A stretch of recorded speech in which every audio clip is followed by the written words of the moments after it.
आज हम लोग का तिपरासा मामिक में हो, हम लोग का तिपरासा अगरतला में हो, हम लोग का तिपरासा पाथरकांडी हाइलाकांडी में हो, हम लोग का तिपरासा जो बांदरबान में है, जो खागड़ाछड़ी में है, वो भी त्रिपुरा है, वो भी त्रिपुरा है। उनके बारे में हमको सोचना है। अगर एक कानून पास हो सकता है CAA, जिससे जो भी बांग्लादेश में है, तो हमारा तिपरासा भी क्यों नहीं भाई कहां हम लोगों को त्रिपुरा, ये हावी तो उनका है। कौन है त्रिपुरा, कौन है त्रिपुरा? हम लोग सब त्रिपुरा है, हम लोग सब तिपरासा है।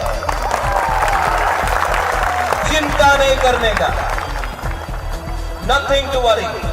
कोई बोल रहा था जब आप लोग यहाँ आया, हमारा सिक्योरिटी लोग बोल रहा है, अरे बुबागरा सिक्योरिटी प्रॉब्लम। क्या सिक्योरिटी प्रॉब्लम? तिपरासा मेरा, सब तिपरासा मेरा।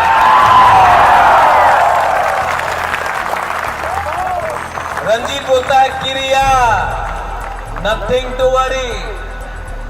आज भी टाइगर जिंदा है और आप लोग जानता है 10 तारीख को हम लोग यहां में विजय मिছিল निकालेगा। और जो लोग बोलता था 70 साल से हमें ना चल ना, क्या होगा 10 तारीख को? अबे